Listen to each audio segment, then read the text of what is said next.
Guys আমরা এই যে ময়নট ঘাট বালু আর কি জেনে উত্তোলন করে ওই যে ফাড়ির হিন্দা যাইবা লাগছি ইফতারি করবার লিগে।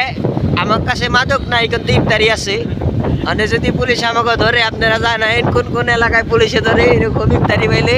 আর আরেক কথা, সেদিনকে তো রোজা রেখে ফুটবল খেলছি, বল খেলে তারপরে কি জানি গোল খাইছি। আর রোজাটা কি ভাঙবো আপনারা একটু জানেন। ভিডিও যারা দেখেন তাকে সবাই অসংখ্য ধন্যবাদ। লাইক কমেন্ট সাবস্ক্রাইব করে লাগো না, দেখেন এটাই অনেক কিছু দেখে দেখলেও ভালো লাগে আমার। এই সূর্যটা অনেক সুন্দর জলমান আছে, কার কাছে কেমন লাগতেছে বিষয়টা যায় না। আমাকে ভাঙ্গা গাড়ি দেখা। এই যে ময়নট ঘাট মিনি কক্সবাজার, যার নাম বিখ্যাত, এই জায়গায় এলাম বালু বিখ্যাত। আমরা মনে করি এটা ময়নট ঘাট না, এটা বালুর একটা সাম্রাজ্য। এই জায়গায় মানুষ আহে সৌন্দর্যের লিগে ঘুরবার লিগে, কিন্তু ধুলাবালি দিয়ে মাহায় মনটা নষ্ট হয়ে যায় যে কোন জায়গায় এলাম। এর থেকে তো আমাকে গাঙ্গের পার ভালো। কি সুন্দর একটা পড়ছে, চর পড়ছে। হ্যাঁ স্যার তো পড়ছে, আমি জানি ভাই ভাই সূর্যটা অনেক সুন্দর লাগবার আছে।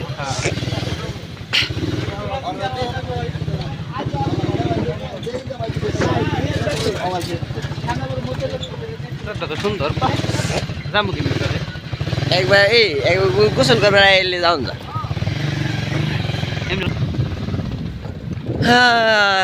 মনে করবি না এই যে ভাসমান রেস্টুরেন্ট, এই যে এই যে এই যে খোলামেলা রেস্টুরেন্ট। কি উপরে উজু করেনি?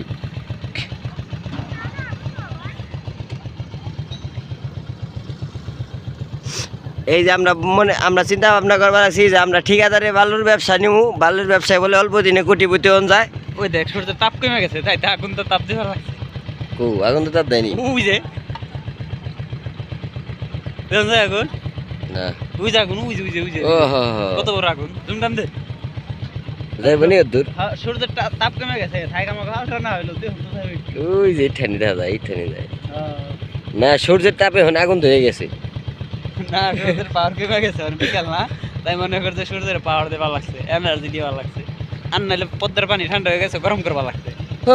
ওই দেন এক মহিলা কায়ের পিছনে আরেক পুরুষ কায়ে সর কি কই দিয়ে গেল গা। ওই যে পদ্মা সেতু হওয়ার পরে এই যে একটা ওই দেখো ওই নিশান টানে রাখছে না, ওই দেখো একটা পড়ে গেছে। হ্যাঁ জায়গা জায়গায় ঠিক আছে ভাই।